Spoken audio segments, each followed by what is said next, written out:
O sol da tarde pintava o céu de Salvador com tons de laranja e rosa quando saí da escola onde leciono. Meu nome é Juliana, tenho 35 anos e sou professora de português na rede pública há mais de uma década. Naquele dia, como em tantos outros, eu atravessei o pátio repleto de alunos barulhentos, acenando para alguns e trocando sorrisos com outros.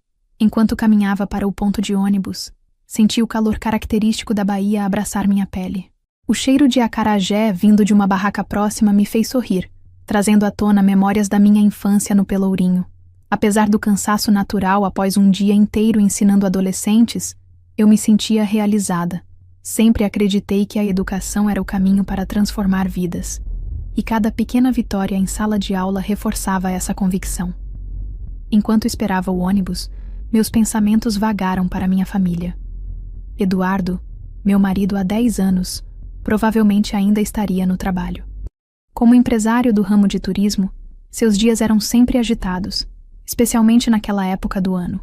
Nossa filha, Beatriz, de 8 anos, estaria na aula de balé. Sorria ao imaginar seus passinhos desajeitados, mas cheios de determinação. O ônibus chegou, interrompendo meus devaneios. Ao subir, cumprimentei o motorista, o mesmo de todas as tardes, e me acomodei em um assento próximo à janela. Observei as ruas familiares passarem, as casas coloridas, as pessoas apressadas, os vendedores ambulantes. Salvador pulsava ao meu redor, cheia de vida e contradições. Conforme o ônibus seguia em direção a Ondina, onde morávamos, refleti sobre minha vida. Aos olhos de todos, éramos o casal perfeito. Eu, a professora dedicada. Eduardo, o empresário bem-sucedido, e nossa adorável Beatriz. Morávamos em um condomínio confortável com vista para o mar. Tínhamos amigos, fazíamos churrasco aos domingos, planejávamos nossas férias com antecedência. Era uma vida boa, estável, segura. Mas enquanto o ônibus chacoalhava pelas ruas de paralelepípedo, senti uma inquietação que não conseguia nomear. Era como se, por trás da fachada de perfeição, algo estivesse fora do lugar. Pequenos detalhes que antes passavam despercebidos começavam a chamar minha atenção. As ligações tardias que Eduardo recebia, as viagens de negócios que se tornavam mais frequentes, o jeito como ele às vezes parecia distante durante o jantar. Balancei a cabeça, tentando afastar esses pensamentos. Deve ser só o cansaço, disse a mim mesma. Afinal, tínhamos construído uma vida sólida juntos. Confiança era a base de nosso relacionamento. E ainda assim, quando desci do ônibus em frente ao nosso condomínio, o sol já havia se posto, deixando o céu em um degradê de azuis profundos. As primeiras estrelas começavam a pontilhar o firmamento. Respirei fundo, sentindo o ar salgado do mar. Era hora de voltar para casa, para minha família, para a vida que eu conhecia e amava. Naquele momento, eu não poderia imaginar que em poucas horas meu mundo viraria de cabeça para baixo, que todos os alicerces nos quais eu acreditava seriam abalados, que a Juliana que subia as escadas do prédio naquela noite não seria a mesma que acordaria na manhã seguinte. Enquanto abria a porta de casa, ouvi as risadas de Beatriz vindo da sala. O cheiro de lasanha, meu prato favorito, preenchia o ambiente. Eduardo deve ter chegado mais cedo e preparado o jantar, pensei. Um gesto de carinho que fez meu coração se aquecer. "Mamãe chegou!" gritou Beatriz, correndo para me abraçar. Eu a peguei no colo, cobrindo seu rostinho de beijos. Por um instante, todas as preocupações se dissiparam. Ali, naquele abraço, estava tudo o que eu precisava. Mal sabia eu que aquela seria a última noite de normalidade em nossas vidas. A última noite antes que a verdade viesse à tona e mudasse tudo para sempre. Conheci Eduardo há 12 anos, numa festa de Réveillon na praia do Porto da Barra. Eu estava com um grupo de amigas, comemorando o fim do meu primeiro ano como professora efetiva. Eduardo chegou com alguns amigos do trabalho, todos sorridentes e animados. Nossos olhares se cruzaram enquanto eu dançava na areia, e foi como se o mundo ao redor tivesse desaparecido. Ele se aproximou, sorriso charmoso nos lábios, e me ofereceu uma caipirinha. "Cuidado", adverti rindo. "Sou baiana, aguento bem mais que isso." Conversamos a noite toda, as ondas do mar como trilha sonora. Eduardo me contou sobre seus sonhos de expandir o negócio de turismo da família, levando mais pessoas a conhecer as maravilhas da Bahia. Eu compartilhei minha paixão pela educação e meu desejo de fazer a diferença na vida dos meus alunos. Quando os fogos estouraram à meia-noite, Eduardo me beijou. Foi mágico, como nos filmes. Ali, naquela praia lotada de gente, senti que havia encontrado meu lugar no mundo. Nos meses seguintes, vivemos um romance intenso.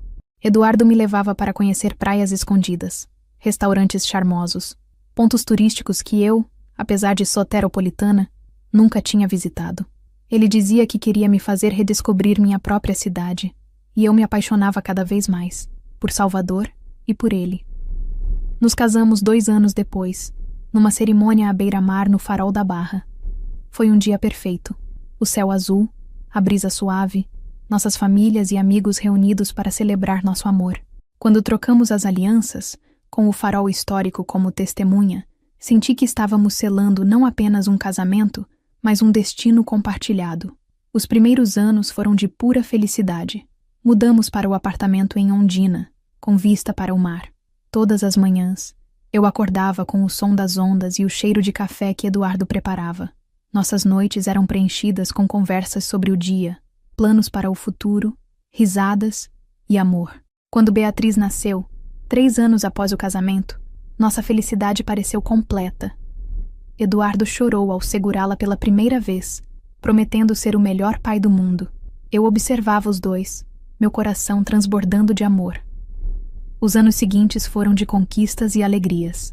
A empresa de Eduardo cresceu, permitindo que vivêssemos confortavelmente. Eu fui promovida a coordenadora pedagógica na escola. Beatriz crescia saudável e esperta, enchendo nossa casa de risadas e perguntas curiosas sobre o mundo. Fazíamos questão de manter tradições. A feira aos sábados no Rio Vermelho, os almoços de domingo com a família extensa, as férias de julho explorando o interior da Bahia. Eduardo sempre dizia que era importante valorizar nossas raízes, nossa cultura. Foi por volta do 6º ano de casamento que comecei a notar pequenas mudanças. No início, eram coisas sutis.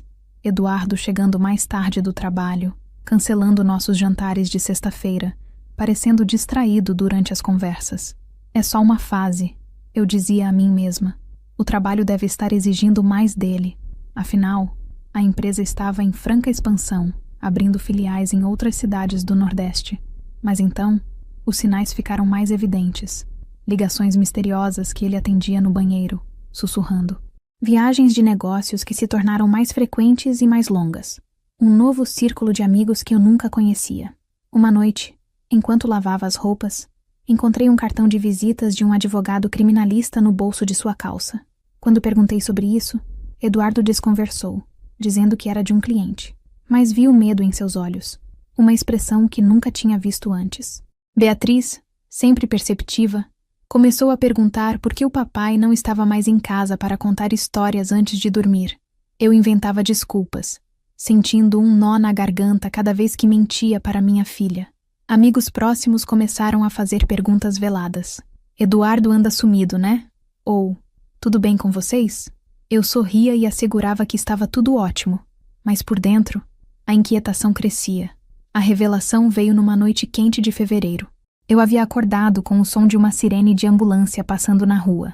Estendi o braço, procurando Eduardo na cama, mas seu lado estava vazio e frio. O relógio marcava 3h17 da manhã. Meu coração acelerou. Eduardo tinha dito que ficaria até tarde no escritório, mas já passava da hora dele estar em casa. Peguei o celular para ligar para ele quando o aparelho vibrou em minha mão. Número desconhecido. Senhora Juliana? Uma voz grave do outro lado da linha fez meu sangue gelar. Aqui é o Sargento Rodrigues, da Polícia Rodoviária. Seu marido, Eduardo Silva, sofreu um acidente de carro na Avenida Paralela. Ele está sendo levado para o Hospital Geral do Estado. O mundo pareceu desacelerar. Minha voz saiu trêmula. Ele está bem? Senhora, é melhor a senhora vir para o hospital. Há complicações. Complicações. A palavra ecoou em minha mente enquanto eu me vestia às pressas. Liguei para nossa vizinha, Dona Zilda, implorando para que ela ficasse com Beatriz. No caminho para o hospital, meu celular tocou novamente. Era o mesmo policial. Senhora Juliana, preciso informá-la. Encontramos uma quantidade significativa de drogas no carro do seu marido. Naquele momento, sentada no banco de trás do táxi, com as luzes da cidade passando em borrões pela janela, senti meu mundo desmoronar. Todas as pequenas suspeitas, os sinais que eu havia ignorado, as mentiras que eu tinha engolido, tudo fez sentido de uma forma terrível e avassaladora. O homem que eu amava, o pai da minha filha, meu companheiro de vida, quem era Eduardo realmente? E como eu, que me orgulhava de conhecê-lo tão bem, não tinha visto a verdade. Enquanto o táxi se aproximava do hospital, eu lutava contra as lágrimas. Uma mistura de medo, raiva e decepção me consumia. Mas eu sabia que precisava ser forte. Por Beatriz, por mim mesma. Eu precisava enfrentar o que quer que estivesse por vir. O que eu não sabia era que aquela noite era apenas o começo. Que as revelações que estavam por vir abalariam não apenas meu casamento, mas toda a estrutura da vida que eu havia construído com tanto cuidado e amor. O cheiro de antisséptico e o zum-zum abafado dos corredores do Hospital Geral do Estado me receberam como um soco no estômago. Minhas mãos tremiam enquanto eu me aproximava do balcão de informações. Eduardo Silva, balbuciei para a recepcionista.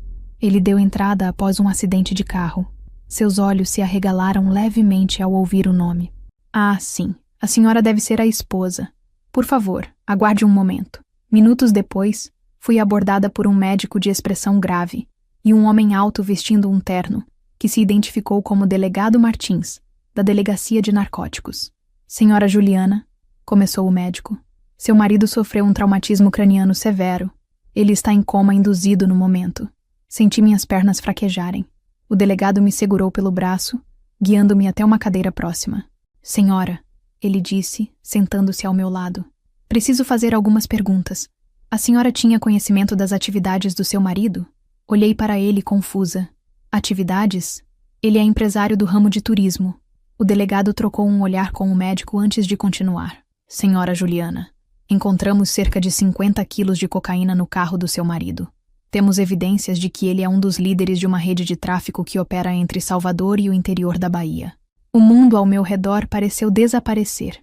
As palavras do delegado ecoavam em minha mente, mas eu não conseguia processá-las completamente. Eduardo, meu Eduardo, um traficante. Isso é impossível, murmurei, mais para mim mesma do que para eles. Deve haver algum engano. O delegado suspirou. Infelizmente não há engano. Estamos investigando seu marido há meses. O acidente de hoje foi durante uma tentativa de fuga, após uma operação que realizamos.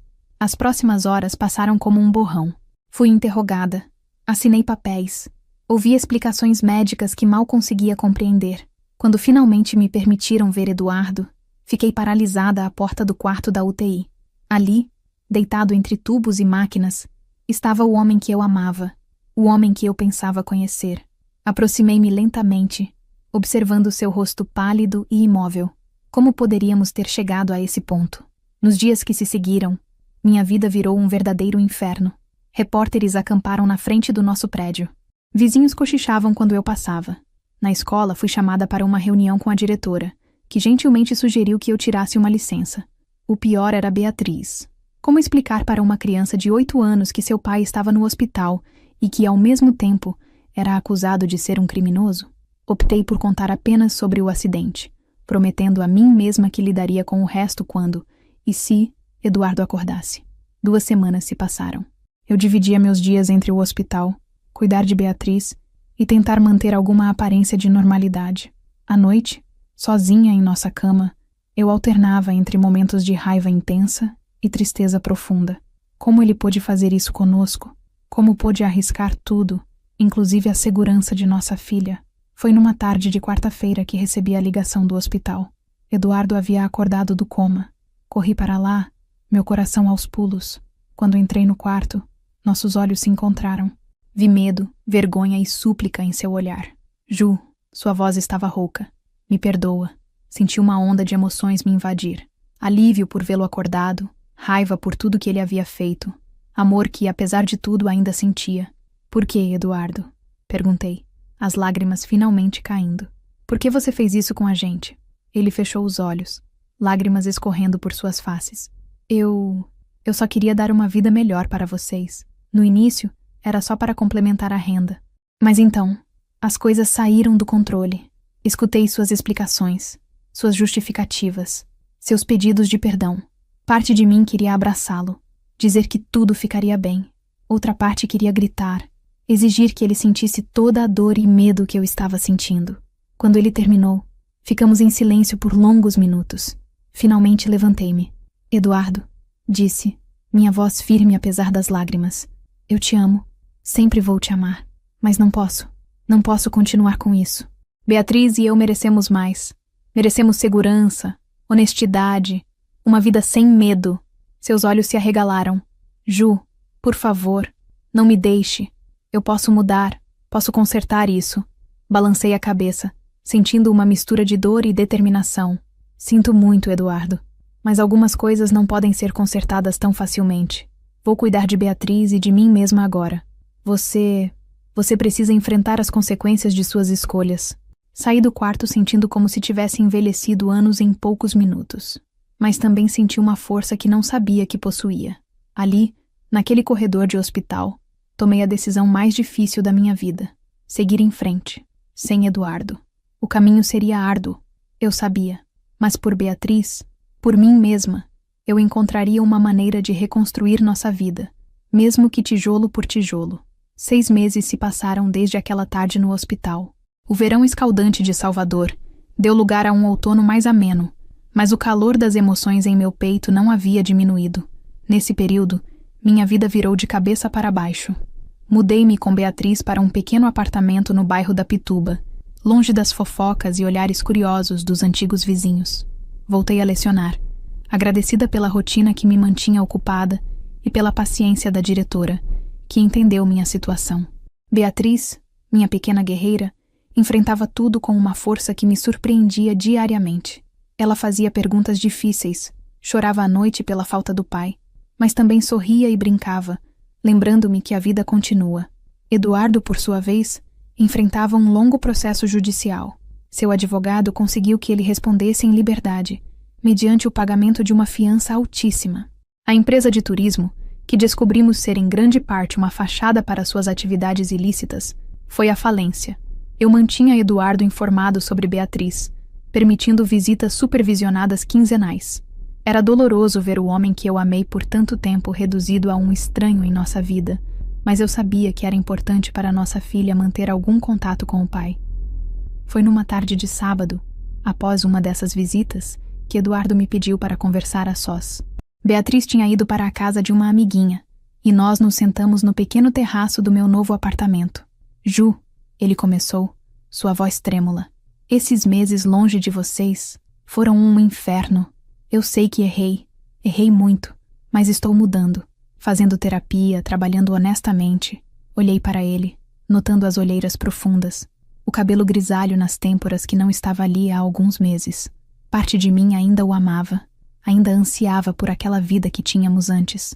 Mas a Juliana de agora era mais forte, mais cautelosa. Eduardo, respondi suavemente. Fico feliz que você esteja buscando ajuda. De verdade. Mas me dê uma chance.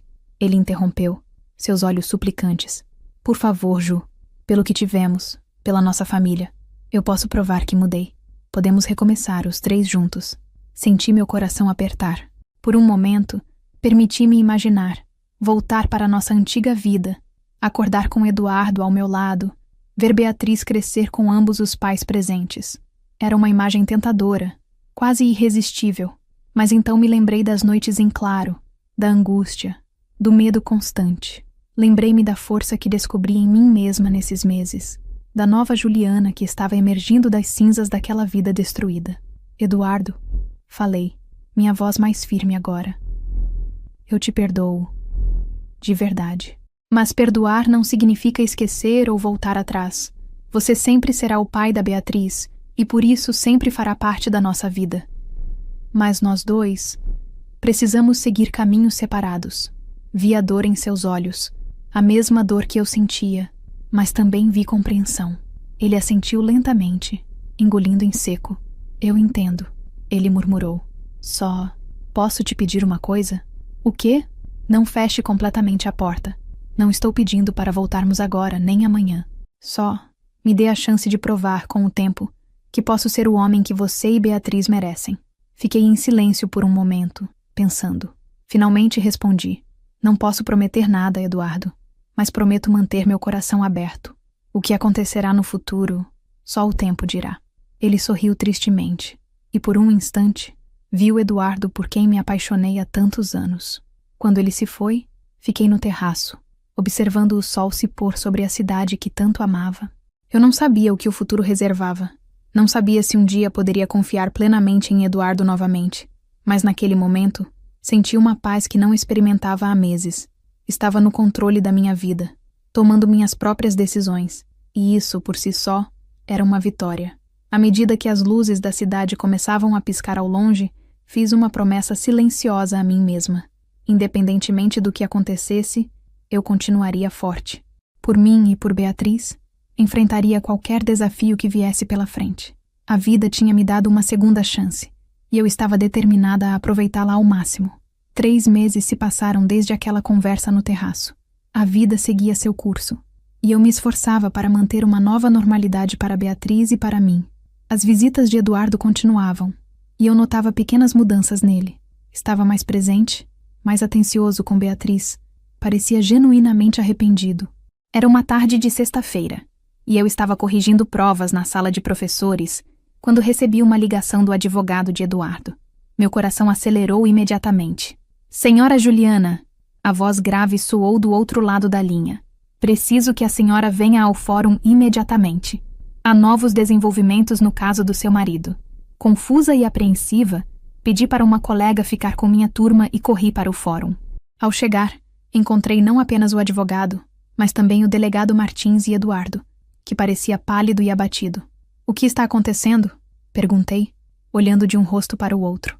O delegado Martins deu um passo à frente. Senhora Juliana, novas evidências vieram à tona.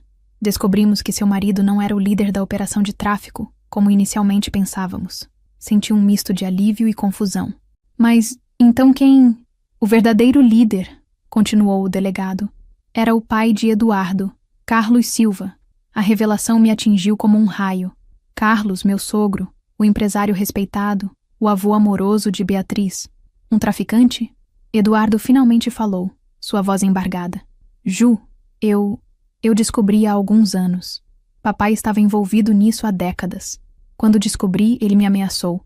Disse que se eu não ajudasse, ele destruiria nossa família, prejudicaria você e Beatriz. Lágrimas começaram a escorrer pelo rosto de Eduardo. Eu não sabia o que fazer. Tentei proteger vocês. Pensei que poderia administrar a situação, mas tudo fugiu do controle. O advogado interveio. Com essa nova informação, e considerando a cooperação do Eduardo, há uma boa chance de reduzirmos significativamente sua sentença. Eu estava atordoada. Anos de mentiras, camadas sobre camadas de segredos, era demais para processar. Parte de mim queria gritar com Eduardo por não ter confiado em mim, por não termos enfrentado isso juntos. Outra parte entendia o medo, a pressão sob a qual ele esteve. E Carlos? Consegui perguntar. Preso esta manhã, respondeu o delegado Martins. Estamos desmantelando toda a rede. Eduardo tem sido fundamental para isso. Olhei para Eduardo, vendo-o sob uma nova luz. Não era o criminoso que eu tinha imaginado, mas também não era totalmente inocente. Era um homem que cometeu erros terríveis tentando proteger sua família. Ju, Eduardo se aproximou, hesitante. Eu sei que isso não muda o que fiz, as mentiras que contei, mas espero que você possa entender. Eu nunca quis machucar vocês. Tudo o que fiz foi tentando protegê-las. Fechei os olhos, sentindo uma avalanche de emoções. Raiva, tristeza, compaixão, confusão. Tudo se misturava em meu peito. Eu preciso de tempo, falei finalmente. Preciso processar tudo isso. Saí do fórum sentindo como se o mundo tivesse virado de cabeça para baixo novamente. As ruas de Salvador, tão familiares, pareciam estranhas e hostis.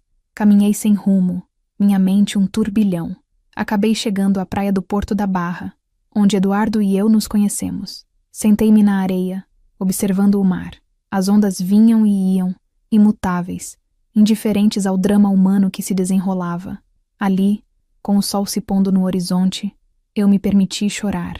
Chorei por Eduardo, pelo tempo perdido, pela inocência que nunca recuperaríamos. Chorei por Beatriz, que teria que lidar com um legado familiar tão complicado. Chorei por mim mesma, pela Juliana, que acreditava ter uma vida perfeita e agora tinha que navegar por águas tão turbulentas. Mas enquanto as lágrimas secavam em meu rosto, senti também uma determinação crescer. Esta revelação, por mais dolorosa que fosse, era uma chance de recomeçar com a verdade.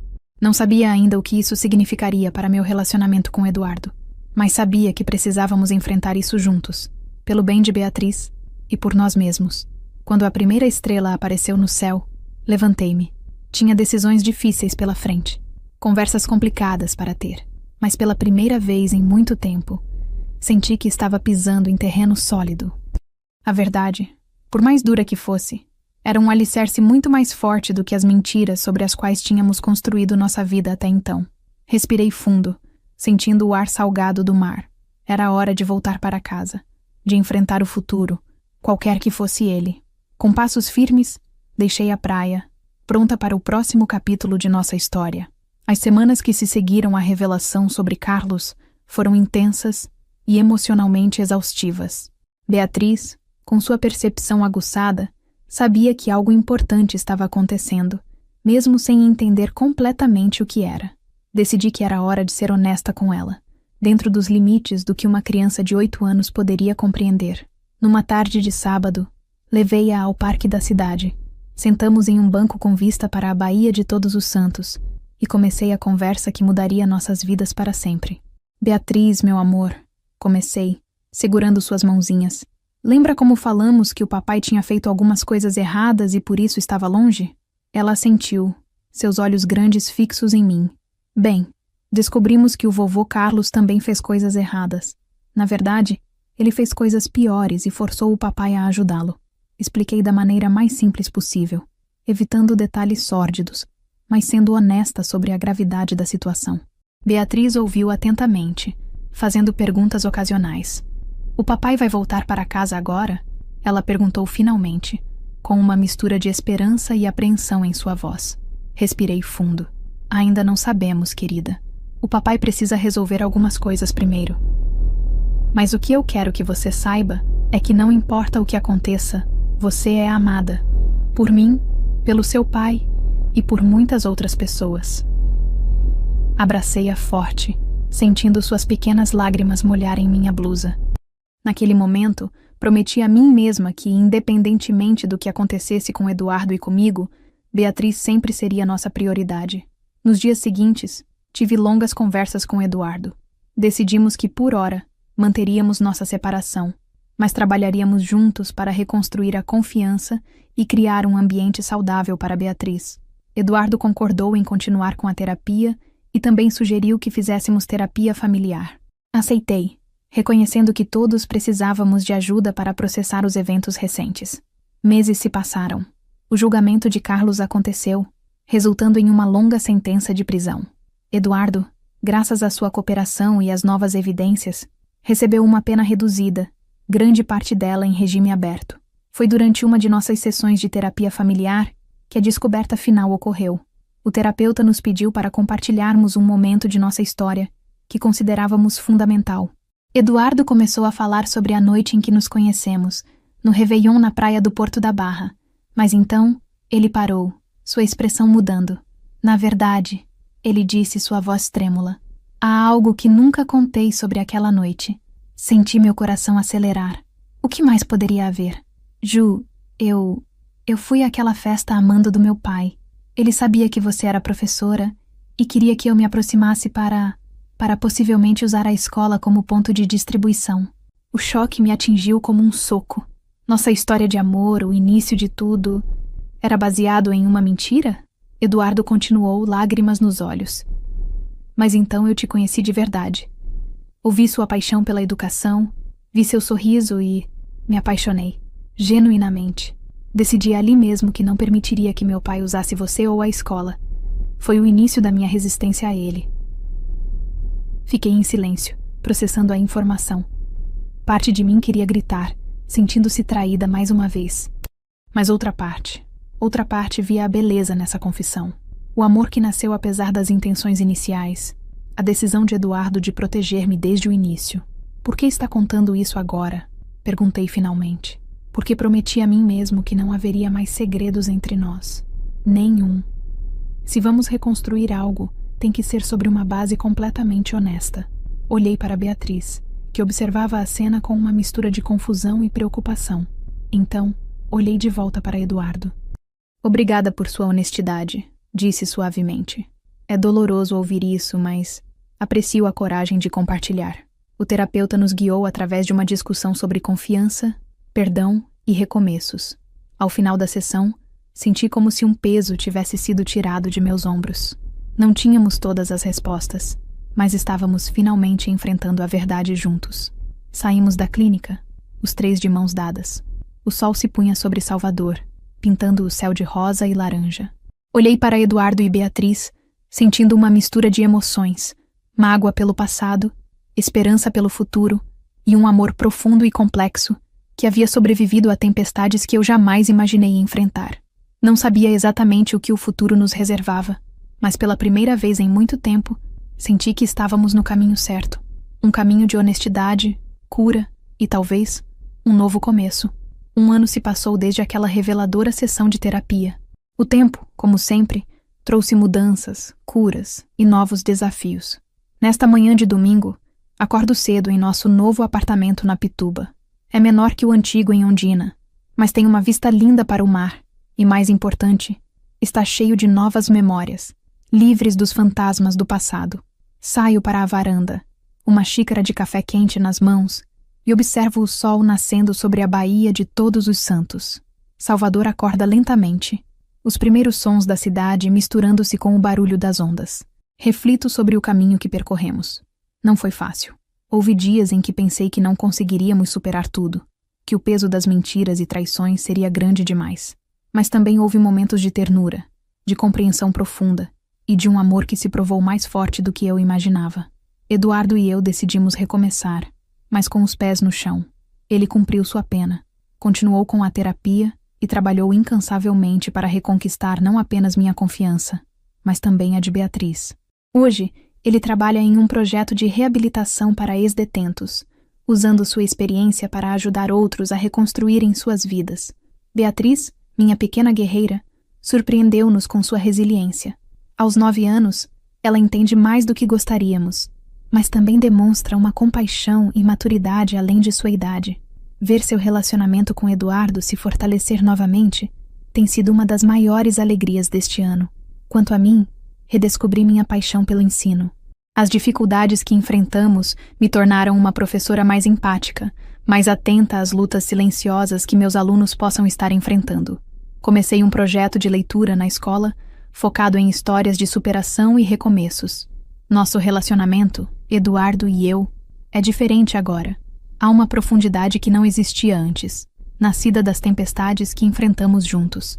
Aprendemos a comunicar melhor, a ser honestos mesmo quando dói, a perdoar não apenas o outro, mas também a nós mesmos. O som de passos interrompe meus pensamentos.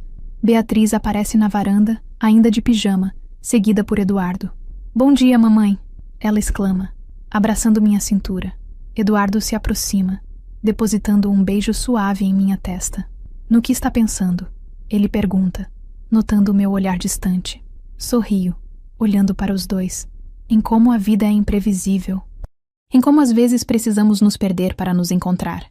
Beatriz franze a testa, confusa com minha filosofia matinal. Eduardo, porém, entende perfeitamente. Seu olhar encontra o meu, cheio de compreensão e gratidão. "Que tal irmos à praia?" sugiro, quebrando o momento. "Podemos tomar café da manhã na barraca do seu João." Beatriz pula de alegria, correndo para se trocar. Eduardo e eu ficamos mais um momento na varanda, lado a lado, observando a cidade que foi palco de nossa história. "Ju", ele diz suavemente, "obrigado por não desistir. De nós, de mim." Pego sua mão, entrelaçando nossos dedos. "Obrigada por lutar para ser a melhor versão de si mesmo." Não é um final feliz de conto de fadas. É algo melhor. É real, com todas as suas imperfeições e belezas. É uma história de redenção, de segundas chances, de amor que persiste mesmo quando testado além dos limites. Enquanto nos preparamos para sair, olho mais uma vez para a cidade que amo. Salvador, com suas contradições, sua alegria, sua resiliência, parece refletir nossa própria jornada. Assim como esta cidade centenária se reinventa constantemente, mantendo sua essência, nós também encontramos uma maneira de nos reinventar sem perder quem somos. O futuro ainda é incerto, mas agora o encaro com esperança e coragem, pois aprendi que, mesmo nas noites mais escuras, o sol sempre volta a nascer, e com ele traz a promessa de um novo dia, de novas possibilidades. Saímos do apartamento, os três juntos, prontos para mais um dia nessa jornada que chamamos de vida. E eu sei, no fundo do meu coração, que não importa o que o destino nos reserve, enfrentaremos juntos. Porque agora entendemos que o amor verdadeiro não é perfeito, é resiliente, é honesto, é capaz de superar as maiores adversidades. E assim, com o som das ondas ao fundo e o cheiro de maresia no ar, começamos mais um capítulo de nossa história. Uma história de amor, perdão e recomeços, emoldurada pela beleza eterna de Salvador.